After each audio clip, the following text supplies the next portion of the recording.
On the second day of Christmas, namely 90s came to me.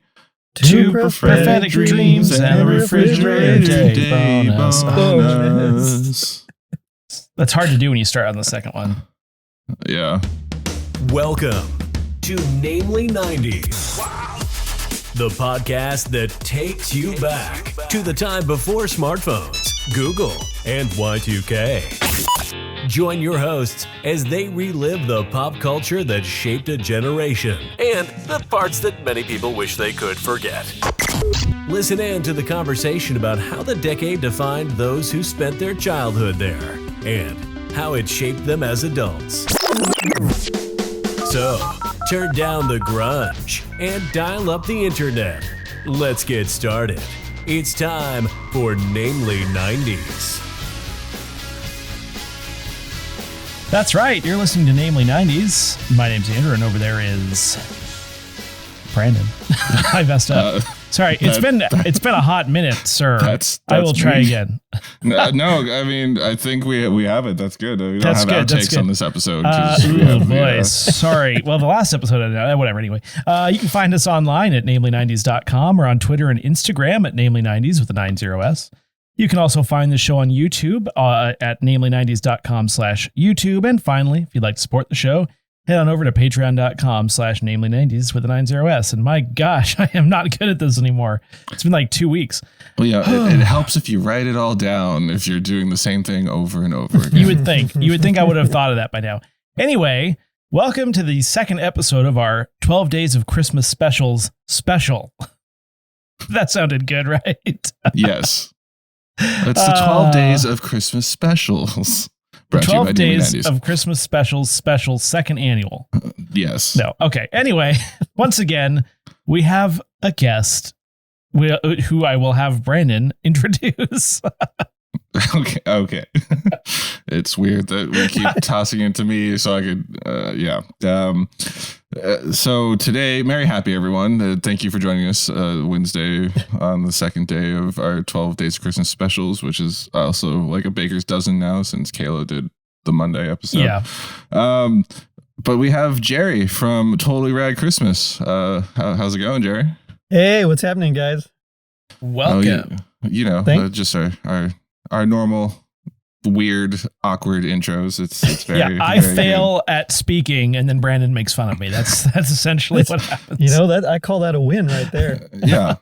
Some would say it's scripted. It's not. Andrew screws up all on his own. No, they're like, wow, they hate each other, but it's like a fun banter thing. No, we do. Yeah, we really do. It does help to write it down, but you just gotta. What do they say? You gotta go with your journey. Yeah. I don't know what the kids say nowadays. I know. It was like I was about to say go with the flow, and then like, do people still say that? Yeah, old person. Good Lord. But I mean, we're a 90s podcast. Right. You're an 80s podcast, right? Yeah. So I'm the host of Totally Rad Christmas, the podcast that talks all things Christmas in the 80s. Mostly, I started it because I just wanted to talk about toys and movies and music of the 80s, but I also loved Christmas, so I just kind of threw it in as an excuse to jam it all together. And yeah, so I like to say if it was gnarly during Christmas in the 80s, we got it covered. Nice. You're like the podcast version of that one village in Germany where it's always Christmas, I feel like. I'm one of them. Yeah, there's a few of us out there. Really? But I'm just I'm real niche. I love my G.I. Joes and Transformers and Thundercats, and I just I kind of stick with that era right there. So nice. But yeah, there's like a whole Christmas podcast network out there. No way. Yeah. It's obviously something that you should dive into. If there's a whole network, that's awesome. But we're connected because we're a part of more of a nostalgia network with the 80s and 90s. Bridging the gap between us was Gaz and Dange from the insanely dangerous retro pod show, which they may have appeared on your show by this point. So when does this air? This airs on the 22nd of December. Correct. Then yes, they will have already appeared. I think they're dropping next week on the 8th, December 8th. So yeah. Mutually appeared. Yeah, we quite talked often. Transformers. So oh yeah, Transformers. That's awesome. We remotely did it with them last year in the sense of remotely, but not live. Like they recorded their session. Yes, I did say that. Okay. They recorded their session. We recorded ours, but it sounded good. There was a good like back and forth, even though we weren't on the same call. Yeah. Hopefully we'll be able to do it live this year, but who knows? They said they had a great time on your show, and nice. that you should get on our Christmas specials. And it just so happened that I was trying to book the back half of our section, and I was like, yeah, that's awesome. So tell us a little bit more about Totally Rad Christmas. So is each episode focused on a single subject, or is it more like multiple discussions? Yeah. So usually I'll pick a topic, or the guest will pick a topic, and we'll cover it. So I might do something broad, like just Transformers, and there wasn't really anything Christmassy about Transformers, except that they were like the hottest selling toy of 1984 at Christmas time. And then in the UK, and this is why I had, the Gaz and Danger on, in the UK, they had some comics, and every Christmas they'd release like a Christmas themed issue. So we kind of talked a little bit about that. We just talked Transformers in general. But yeah, we'll do that. And then sometimes if there's enough of something, like let's say Who's the Boss, there's enough Christmas episodes that I can break it up into a few different things. So I covered Knight Rider one time because they only have one episode. I covered G.I. Joe, same thing, but just all sorts of random stuff. And I don't just do toys, even though that seems like that's all I'm talking about right now. But we'll talk like music. I did a fashion episode one time, foods, just movies, of course. And yeah, just anything. I'll tell you, I stretch what I consider Christmas. So like I just did an episode on the Karate Kid. Nice. Which is not Christmas at all, except for this one little scene when Daniel and Allie are making up at golf and stuff. And in the background, you can see a little bit of tinsel garland, and there's like a candy cane somewhere and some Santas. And so it's like that's it. So that's Christmas. Yeah, exactly. I mean, it spans a whole school year, so Christmas had to happen at some point, right? Well, and so you think about it, the All Valley tournament was held December 19th. Oh, was it? Yep, it was December 19th, and I only know because I just saw it recently. But also that, and then they have the Halloween dance, so I dropped it right in between Halloween and Christmas, so it kind of worked out there. But yeah, there's like a few things. Like I got Mega Man for Christmas in '89, Mega Man 2, so I was nice. For the NES, so I was like, I got to cover Mega Man. And so nothing at all remotely Christmas, but it doesn't matter. I just really wanted an excuse to talk Mega Man. And awesome. That was fun. So, that's great. We kind of got it covered. But yeah, we usually pick a particular topic and we'll talk about it from there. And then I just have like my little segments that I do at the end just to have a little fun. But it's mostly just discussion. That's awesome. Yeah. And does every episode feature a guest, or do you go fly solo sometimes? I've only had 2 mini episodes. My plan originally was to do like 10 episodes and then a mini episode just to kind of give me a break and so I can catch up on editing. But I really dislike doing it by myself. So, so I was just like, whoever wants to come on, and I'll just, I'll work through it. No big deal. And so, of course, now that we're in the season, by this point, I've dropped quite a few episodes. I usually drop about 3 a week starting in December, and then starting on like the 17th. I drop 1 a day until Christmas Day.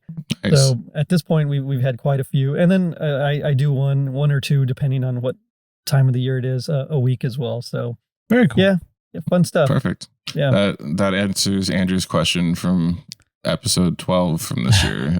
He's like, are we one of the podcasts that drops one of the most episodes during this time? The answer is no. Well, we do 15 in December. That's a lot of episodes. Yeah. But Gerry's doing more, so that's fair. Take that. And I'll tell you, the reason I started doing that is because of an accident. So I work at a Christmas store. Mm-hmm. So this is like my busy season. So I knew it was going to be crazy busy. So I front loaded a ton of episodes. Like I was just recording as many as I could get down just so I could have them, and then to free myself up for later. But I was telling everybody, and this is my dumb self, I was telling everybody, hey, it'll drop in about 3 weeks. Well, I mean, they can't all drop in about 3 weeks. Right. So in the end, I had to start releasing like 2 or 3 episodes in October or 2 episodes a week in October. And then, I started picking it up. And so eventually I finally cleared it all by the time I got to last Christmas. And I thought, well, it was fun. And what the heck, let's just do it again. That's cool. That's awesome. Yeah. So the 80s is your playground in your podcast. We brought you on to talk about Hercules, which is a 90s show where they clearly tried to shoe in Christmas into that by many stretches. Actually, no. First, we usually ask the guests, is there any like particular holiday memory from the 90s that you remember and feel like sharing?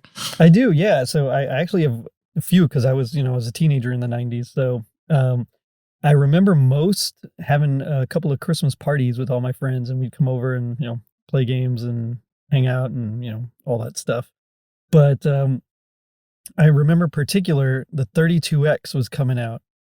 It was like an attachment that you put on the Sega Genesis, and it was supposed to be 32-bit graphics. And at the time I was like, ooh, that's cool.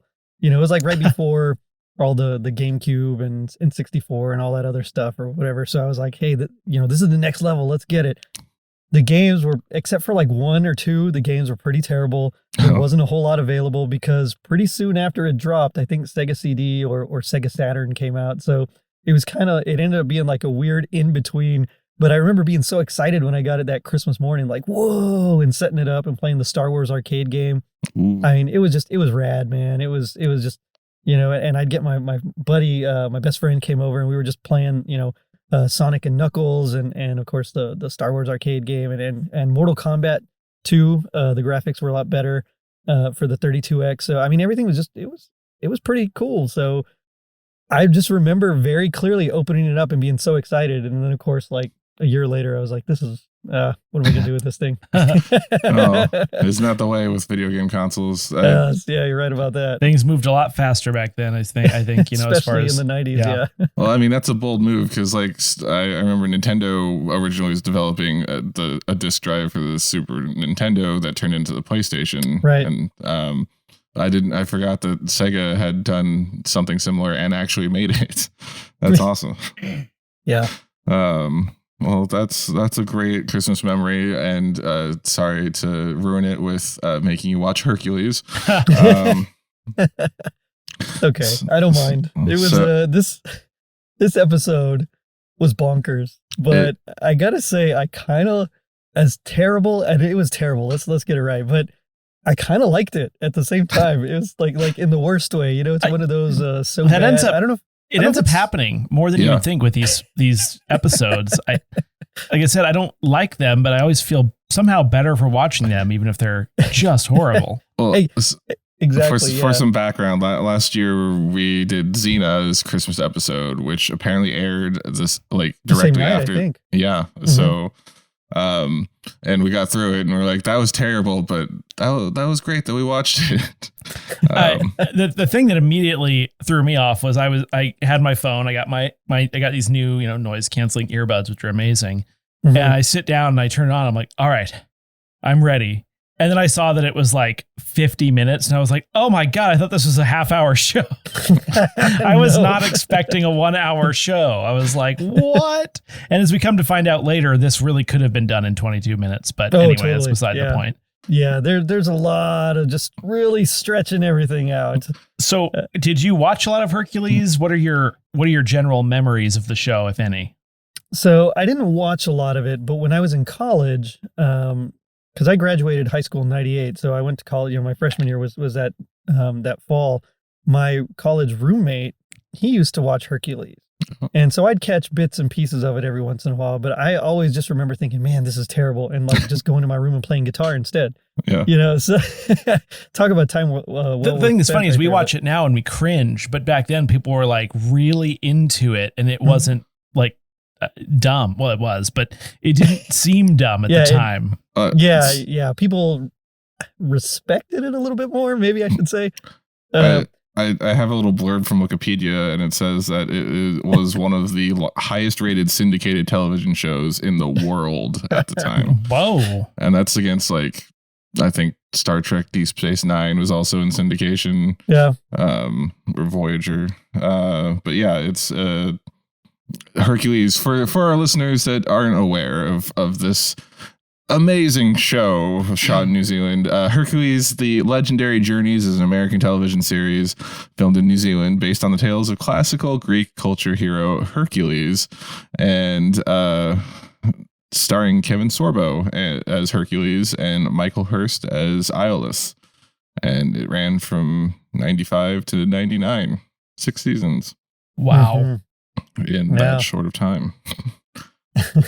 and each one of those was same thing. Yeah, they were those hour-long episodes. And that's a lot of TV. It also spun off Xena, Warrior Princess, and Young Hercules. Which that one I don't even remember. Wow. Yeah, same here. I was just assumed it's like Young Indiana Jones. I'm gonna say I trauma blocked it, I guess. Yeah, right. Is it possible for a TV series to go straight to DVD? Because that's probably what that was. Yeah, just say.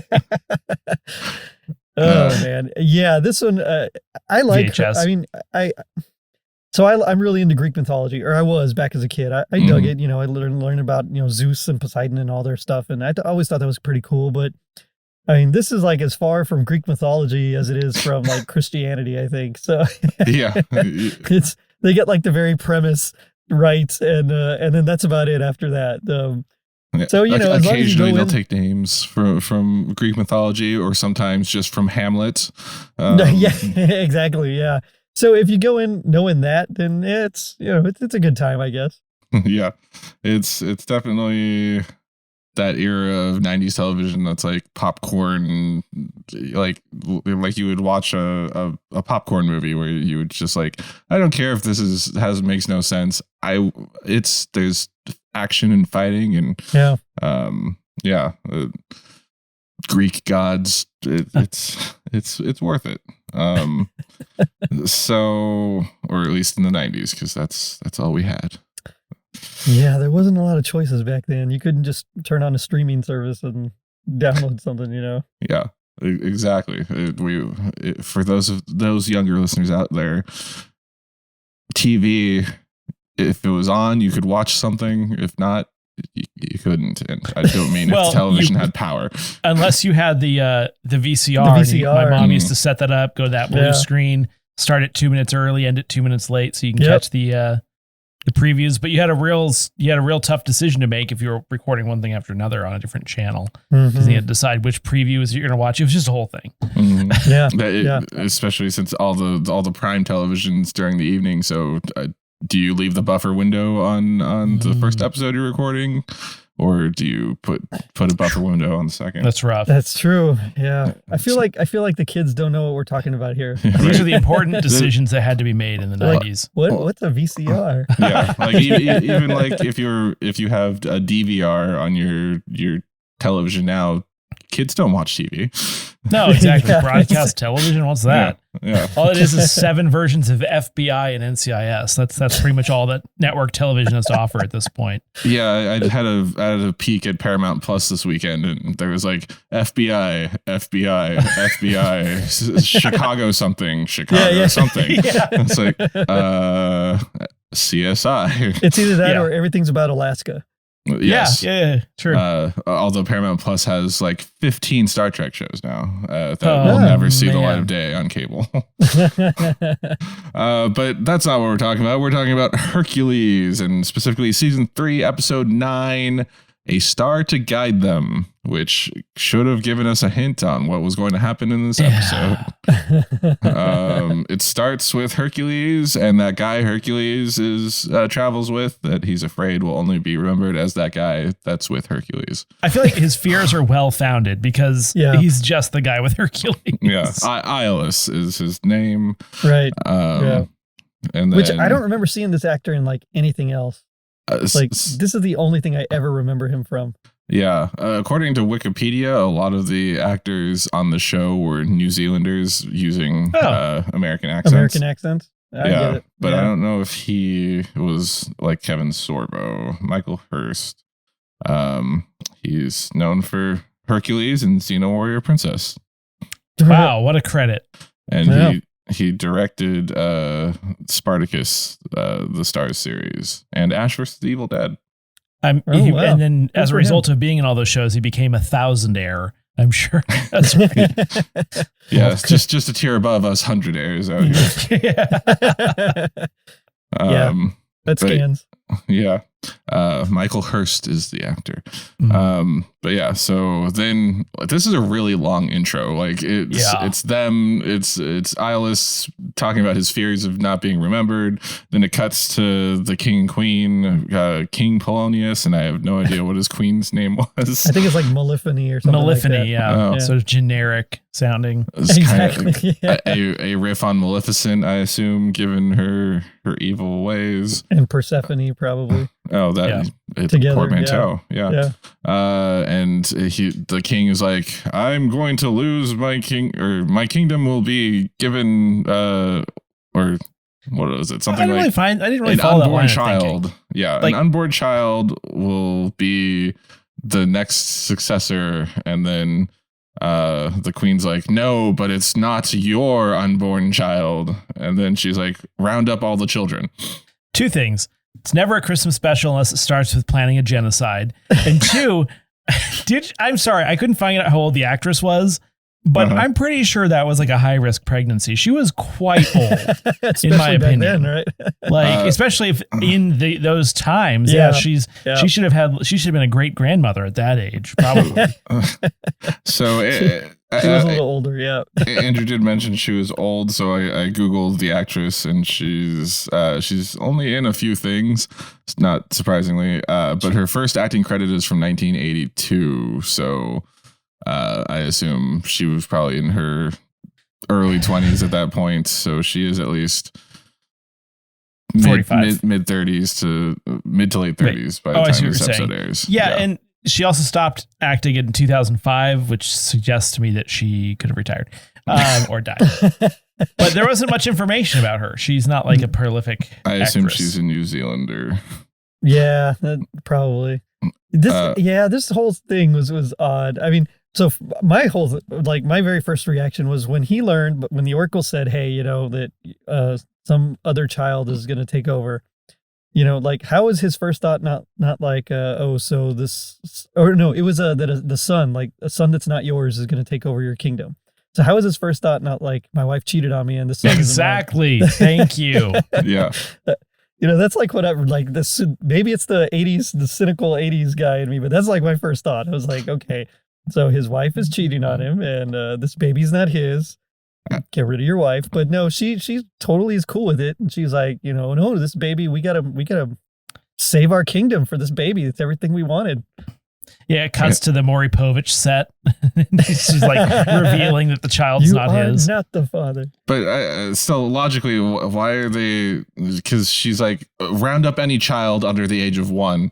But it's like, they specifically said an unborn child is the one that's... You're right. And also, they said any child, but they specifically stated it would be a male child. Right. So they kind of... Yeah, so you make a good point, which I didn't even think of, which is they're unborn. So really, you're just trying to find the pregnant mothers. It was weird. Redundancy. You gotta And I have to say, backups. because I don't know if we'll get to this later, but like later in the episode, they're like, we've detained, 12 or 15, mothers and their children. But like each scene, there were more than 15 or 20 mothers like running away in terror. I'm like, how many people live here? You just gotta round down. Just 200 people in the village. There's like 4 or 5 villages they went to. So after that, it cuts back to Iolus, who has a vision, flashes of different things that we'll see later on in the episode, and a stone penis statue. Yeah, kind of. It was ancient Greece, very, very true. And then he just kind of wanders off. And then the credits start, I think. If that's basically, yeah, essentially. Yeah. So who is the voiceover guy who did all these like great 90s intros? I feel like we talked about this once. I mean, you love a good voiceover in the 90s movies or shows, trailer. I always say it's the Honest Trailer guy, but it's a different person. It's a different guy. But yeah, they do have that Hercules. Like every '90s show needs like an explainer for their intro. If it's like an hour long. In a world. That was Al Hercules Chalk. exists. We talked about this. Yeah, Al Chalk. Oh, He does, nice. like, Okay, yeah. Everything. And then I remember like Buffy the Vampire Slayer is like, in every generation there is a Slayer, and she's who will fight off the bad guys and whatever. This Christmas, when you're a sidekick. In 2021, there are 19 different divisions of the FBI. Yeah.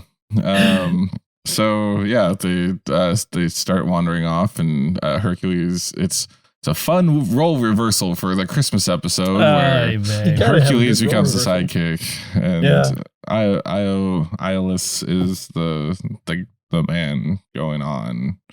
And Kevin Sorbo's Hercules starts babbling and makes a joke about babbling. Do I normally babble? I feel like I'm babbling right now. Yeah. Oh, meta. Yes. So meta. And then my next point is Hercules sits on the rock penis. He does. Yeah. Let me pause here for a moment and consider our Think about path. that for a bit. Yeah. Also, I noted Kevin Sorbo can rock the mullet. Like, I know it's not a proper mullet, but it's like the Fabio hair. Yeah, it's the Fabio hair. Yeah, the guy later, which we'll talk about, really rocks the mullet. Like that's a classic mullet. It's like the curly mullet. Yeah. That's a good mullet right there. Yeah, but I mean, Kevin Sorbo's Fabio hair kind of works. Like, has he ever not just had the long wavy hair? I can't think of an instant. Like, I want to say I've seen him in something. What was he in? He was in that one movie. What was it? God is Dead or something? God is Not Dead. Or I don't know. I want to say that's the only time I've ever seen him without like the long hair. Yeah. The problem is like a lot of people that long hair looks real skeevy, but it actually works for him. Also, Kevin Sorbo kind of looks like Keith Urban. It's weird. It's freaking me out. The country artist? The Australian country artist. Oh, well. Was Kevin Sorbo from New Zealand? I don't know. I don't think so. No. Either way, he's an American actor. Yeah. I always just remember him from Andromeda. Okay, yeah. Maybe that's what I'm thinking. No, well, he was in God's Not Dead and Let There Be Light. Yeah. Which are two Christian drama films. Christian drama films. So anyway, he has this vision. I felt like it was an alien abduction, by the way, when I first the There's light fire flash, in the sky, you know. Yeah. The light flashed. It looked like he disappeared and had the vision. Like, also when they showed the castle and they like slowly zoomed in on it, which I feel like is what happened. No, that was in a different part. But when they zoomed in on the castle, you could see it like up on the hill or whatever. Was it like super obvious that it was made out of foam? It just appeared visibly to be made of foam. There was a lot of fake looking things around there. Yeah. Sorry to go back a little bit, but it was the 90s at the time. That's what we had. Yeah. We had foam. Like, didn't Jurassic Park just come out like a year or two prior to this? Yeah. That's like that whole thing where, Jurassic Park came out, I think it was like 93, right? 93, 94.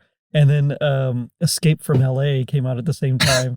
And like the graphics are, you just can't compare them. They're so terrible. I was on another podcast to talk about Escape from LA, and I was just like watching Peter Fonda surf a tsunami down, like fully CGI tsunami, was the most amazing thing I've ever seen in the worst way. And then you see a T-Rex and you're like, oh, okay, well, never mind. Yeah.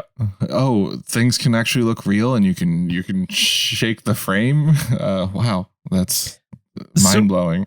So basically, what Iolus has this dream, and decides for whatever reason he just needs to head north, and so we spend the next 87% of the episode switching back and forth between them going north for no good reason and the queen being generally evil, essentially. Mm-hmm. Yep. And I was very excited when they did the fake out with the first baby that we see. The farmer and his wife has a baby. They're I was running going from, straight baby Jesus right there. Yeah, I was like, so since you didn't see the Xena episode, Gerry, we last year at the end of the Xena episode, like out of nowhere, there was this couple walking along, like at the end of the episode, like after everything's resolved, and it's just like, oh, here, have our donkey, and like this couple had a baby that was glowing. Apparently, I didn't notice that. Glowing baby. A glowing baby, as couples are wont to do. Yeah, so like they had the baby Jesus in a Greek in Xena at the end of Xena, which is the episode that aired directly after this. Nope. Yeah. So I thought that was the same baby when I saw it. It wasn't. They had Jesus and Santa Claus in the same. It was just not Sinterklaas. Sorry. Yes. It was the stupidest thing ever. I got to see this episode now. It's after having seen this, you have to watch the like next just one. the completist in me is like, you got to go watch it. They not only do they steal from a Christmas Carol, they do that whole framework, and then they also during this episode create the Santa Claus myth. And also, I was reading this in the wiki. Xena's traveling companion creates the theme for Jingle Bells by hitting bells against assailants' heads. Which I did not notice in the episode, but needed to share. So they meet Hercules back in our episode. Hercules meets a thief who left his gang or something. Mm-hmm. And then there's, like I said, they save the dude with the baby who's sending his wife and baby to his brothers or something. With some really bad fighting action set pieces. There was a lot of that. It looked like very theme park fighting here. And I love some good theme park fighting, but this was theme park fighting, At one point, one of the guys tries to do a Three Stooges eye poke on Iolaus. Yes. And which results in him kicking the guy to cause him to do the splits, and then makes a bunch of kung fu noises as he's like kicking him repeatedly. Well, and then there's like I swear, it's like you could see that they missed the punch by like a full 6 inches. Yeah. And then there's just the sound effect. You're like, okay. Well, yeah. So, it was at this point after they beat them, and they're like, "We all must go north," or I guess they split off, and someone does recon on the castle, and the other people go and save other villages. But I was just like, "Please say you're heading to Bethlehem." Which pays off in 20 minutes later. Oh my gosh, 20 long, torturous minutes. Where were they? The north is way in Bethlehem. Right. Well, so true. I think they called it Bethos, not Bethlehem, but Bethos. But it was you're close. Right. I think I remember them saying that. It was close enough. Also, Hercules after this says, "This is getting really weird." After the two of the guys have said they have the same vision, I was like, "That's very strange." I just expect him to like stop and just just mug to the camera and say like, "That's gonna leave a mark," or something. Hands up, shrugging. Exactly. The Curb Your Enthusiasm music plays. A slow push onto his face. That would have been amazing. But it's like, you're a Greek demigod. I don't, why, how is this weird? How is this out of the ordinary? Like, there's oracles that exist. Your friends having visions. That's not. Like your dad turns into like a goose. Yeah, it's like a common theme in the 90s that everything that happens in the lives of these characters on multiple shows is like completely bizarre, strange, weird. But then yet they like refuse to believe something that's strange or weird. Mm-hmm. Like it just doesn't make any sense. It was at this point I realized that King Polonius is King Herod from the Bible story of the birth of the baby Jesus. So at which I was like, oh, okay. So the guys that are having visions, Ionius and Urus, they're the three wise men. And it later revealed that the thief guy, Trinculus, was also had the same vision and was a wise man. Did anyone else throughout the entire episode, as it kept alluding to the three wise men, were you just like, but there's 4? Well, there's 4 of them. Hercules didn't have the vision. He didn't count. Yeah, but like they're all, I mean, they wouldn't have gotten there if Hercules wasn't there. That's true. And you're like, oh, it's the three wise men and like their bodyguard, I so guess. Maybe he's a shepherd. Yeah. But or I don't maybe know. That's the best I got. I was hoping he would have like pull out a drum at some point and be the little drum. It's like, this is a really good try, but every time I look, there's 4 people on the screen. I'm just saying. Well, and in the vision they had, it was just Hercules standing at the end looking through the window. Exactly. So apparently he's the important one. He's the only one they're going to remember. Yeah, that's right. So let's see. The queen summons demon soldiers after making a sacrifice to Hera. And so I was like I was scouring like, okay, what are these guys? And so I was racking my brain looking it up, like, I went into a deep dive in like the wrong way about like, what are these guys? I got nothing, man. After all that searching, it was like, okay, well, they're just red guys that cause fire, I guess. Yeah, I did not go on a deep dive and ended up at the same conclusion. I should have done that.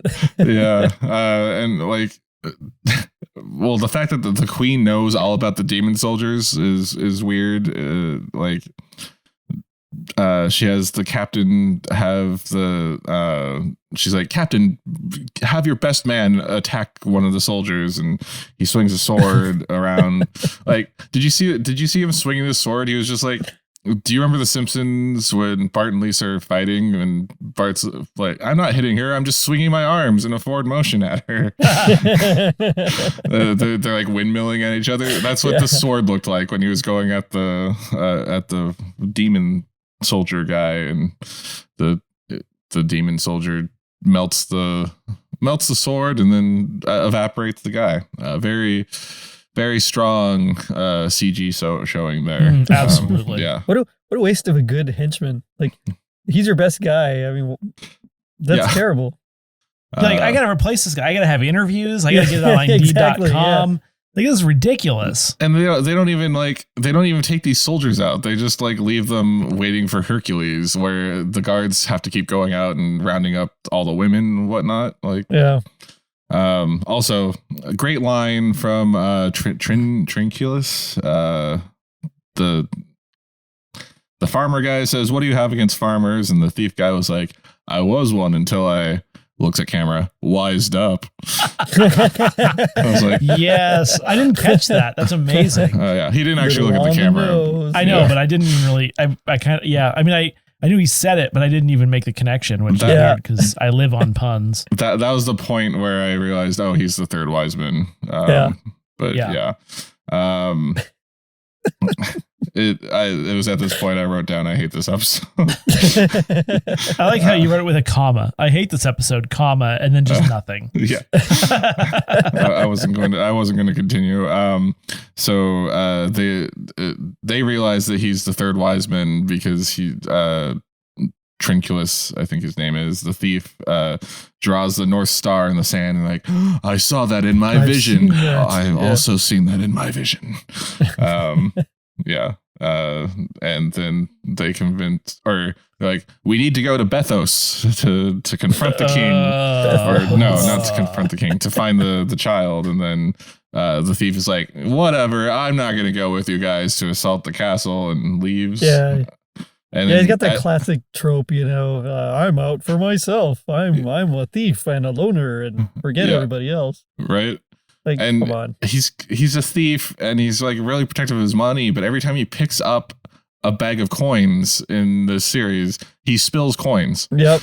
Or in this episode. It's like, the other thing is like, was anyone shocked when he eventually did come back and help. No, wow. no. Plot twist. Literal next scene. It was it didn't even cut back to like the king and queen. It was they were sneaking up on the castle in the next scene after he just stormed off, and there's like a guard aiming like an arrow or something at the group with Hercules, and then he just like gets knocked over the head by the thief, and they're like, did you miss me? Whatever. Or, oh, you had a change of heart. It's like it was less than a minute ago. Like you've padded out this entire episode, and that's the thing that takes like a second for him to return on. Oh yeah. Let's see. So I also wrote down in my notes, I assume the thief is the wise man that's bringing gold, and I'm hoping that the other two somehow work in frankincense and myrrh. Which it never panned out, so that was unfortunate. Also, he did like the superhero drop after knocking out that guy. Like he jumped down 2 stories and it's just like landed. I don't. Is he super powered because he's a wise man? Yes, it's superpowers that would do that. They live in a land of gods, and apparently also God. It's confusing. Yeah, well, it was very confusing. Yeah. Let's see. So it's all coming to a head now. They've captured Urus's wife and baby and are holding them captive because somehow, in the small amount of time that it took the Hercules and crew to get to the castle, the guards have gone all the way to the village where Urus's wife was staying, grabbed her, brought her back in the short time it took them to walk to the castle. Good, very good plotting. They used the kingdom's helicopter to get her. Easy. That one annoyed me as well. I love how her name is Lorelei. Drop over to the WB, Stars grab Hollow, Lorelei Gilmore. They just had to pass through Stars Hollow. It's like, what? Was that where they were staying? Was she getting coffee with Luke? I think that's a character in Gilmore Girls. I just wrote down, you thinking what I'm thinking cliche. I don't even remember the part. You thinking what I'm thinking? Yeah. And then I complained about the stunt people in the 90s. Well, it was like, my other thing was there were scenes where Hercules, like, they made him seem very strong, where he could like swing a full size man around, like throw things really far. But then like he punches someone and they barely even like feel it. I don't wouldn't he would punch them once and they should just go flying. Is he pulling his dude's punches? like known for his legendary strength, right? Yeah. Like, isn't that like what he's known for? Like just in general, he's like, why are you going to strong? take punches? Like that was weird. Is it the thing where he's like, I'm holding back my punches so I don't explode everyone that I hit? But like, wouldn't it be much more efficient if he just like punched each person's head off? And they just moved on. That seems pretty efficient. Yeah. It's not in the budget. The thief I noted every actor did most of their own stunts. Yeah. Which led to a lot of bad fight acting. That's all that was in the budget. And then the thief used his coin purse as his weapon. I wrote, the thief used his coin purse to whack another man in the coin purse. That's poetic right there.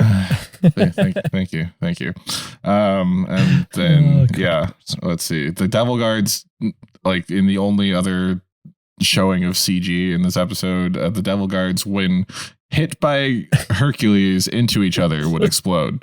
Yeah. But didn't it was more of like an implosion. Like the explosion became small. It was very weird. It reminded me a lot of, do you remember the 1966 Batman movie? Yes. Where they like dehydrate the henchman and then they like Penguin sneaks into the Batcave. Like that's the whole vibe I got. And the henchmen, like anytime you'd hit them, they just kind of disappear.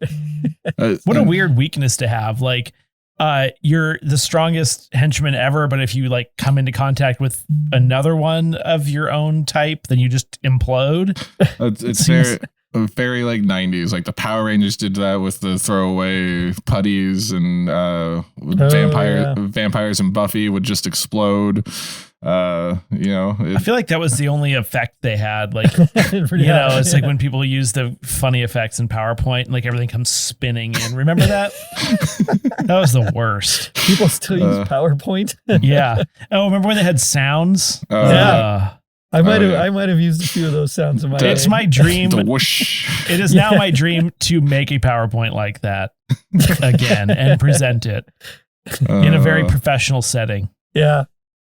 So as I said, everything was getting to a head. This is the climax of the episode, and I just keep getting angrier and angrier in my notes. I'm screaming, "Why does Iolus make kung fu sounds when kicking in ancient Greece?" Oh. He was doing the whoa, whoa. I was like, and then so everything resolves. They save, or the thief throws a knife into the king. The queen doesn't die, and all the red armored guards, devil demon guards, explode by touching each other. And as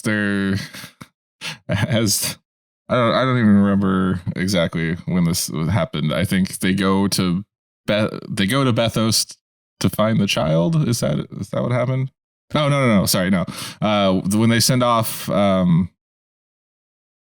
don't know where this is. I just know that Iolus says "Hasta la vista, baby," and I was like, he does say it. Yeah, it's like 40 minutes in or something like that. I went off. Well, at least, I mean, I was sitting there quietly, but in my mind, I just completely lost it. I was like, but Arnold, Latin, I don't think exists at this point, and you're speaking in Spanish. Yeah, and also, yes, not only did Spanish basically not exist, please feel free to fact check us, but also neither did Terminator. Which is why that phrase has become popular. I don't know. I think I'd believe that Terminator existed at this point before I believe that Spanish existed at this point. Yeah. So what you're saying is they missed the mark when they were going back to kill John Connor, and they just sent someone all the way back to ancient Greece. Yeah. Yes. Iolus is really a Terminator. Yeah. So they have the final point of the vision, I guess, and they see Herc and the three of them looking out the window at the castle. The foam castle. And they follow the North Star to Bethos or something to find a glowing shack where the baby Jesus is being born. But all they do is see the glowing shack, right? And then that's the end? Yeah, I believe that's it, yes. But that's the glowing baby Jesus from the end of the Xena episode. Here's the thing that frustrates me about this episode. They're like, the whole time they're like, almost, and then it never happens. They're like, oh, we've alluded to a glowing shack. The end. Well, I mean, you can't in a series about ancient Greek gods and myths. Can't have. Lived Xena about did 1,200 years before. Yeah. Well, then what the hell was the point? We spent this whole time like the three wise men. Oh, we're going to Bethos. Oh, and then they're like, look, a glowing shack, and then it just rolls the credits. I'm like, what the hell just happened here? The point was aired first, right? So they didn't want to spoil it too soon. You gotta watch the second one before 45 minutes of them loosely alluding to this, and then it never actually comes to fruition. And on top of that, like, God exists in the ancient Greek god pantheon now, or like, are they going to be warring against each other off screen, or are we just going to get two tag and credit stuff and then never talk about this again in the series? Yeah, it's like it never happened. Yeah. Well, the answer is yes. Yeah. And to answer your question, Andrew, the whole point was Iolus found his calling, and then Hercules gave him a pep talk, and they parted ways, and then in the next episode they're back together already. Exactly. Yeah. So that was our recap of A Light to Guide Us. No. Or them. A star to guide them. That's what it was. Any final thoughts on this episode? Man. I don't even know where to start. I mean, it was fun, I guess, if nothing else, even though it was terrible. But I'm glad I watched it. Like, I feel like I can check a box off my bucket list now. Check, But we just added an extra check, so you have to now see the Xena episode. Challenge accepted. All right. No, I don't know. It was weird. They tried to like cram too much, and you're right. It's like ham-fisted and shoehorned in like the worst way. But as unsatisfying as it was to not see everything like to completion, like you're talking about, I felt like I kind of at this point don't want to. You know what I mean? Yeah. Like, well, given how they treated the Greek myths. Yeah. Like that was fine. Yeah. I would say that it wasn't worth watching 7.5 minutes of 23andMe ads to get through this episode. Because there were 7.5 minutes of 23andMe ads when I watched this episode. That's why I recommend ad blockers. But I could be a food critic with celiac disease, and that would change my life forever. Just saying. Anyway, and my final thought on this episode is that Iolus is a time traveler because he not only knew kung fu, he also knows pop culture references from our time. Yeah. And that's it for this holiday edition of Namely 90s. Tune in tomorrow for more of our 12 Days of Christmas specials. Thank you to Gerry of Totally Rad Christmas for coming on. Yeah, anytime. We may ask you that then. Yeah. Yes. Can you let our listeners know where to find you, Gerry? Sure. So you can find me at on Facebook and Instagram at Totally Rad Christmas, and on Twitter at Rad Christmas, and I'm available anywhere you get your podcasts. Awesome. And as always, you could find us on Twitter and Instagram at Namely90s with 90s, or find our personal accounts at Beachwoody and at NamelyAndrew, and tell us what you want us to talk about on future episodes. If you'd like to support the show, please check out our Patreon at patreon.com/Namely90s, also with the 90s. Finally, you can contact us through our website, Namely90s.com. Please subscribe to us on Apple Podcasts, Stitcher, Google Podcasts, Spotify, YouTube, Prophetic Dream, Deezer, TuneIn, iHeart, and wherever you get your podcasts from. I'm Brandon. That's Andrew. Thank you one final time to Gerry from Totally Rad Christmas, and we'll catch you tomorrow for day 3 of our 12 Days of Christmas specials.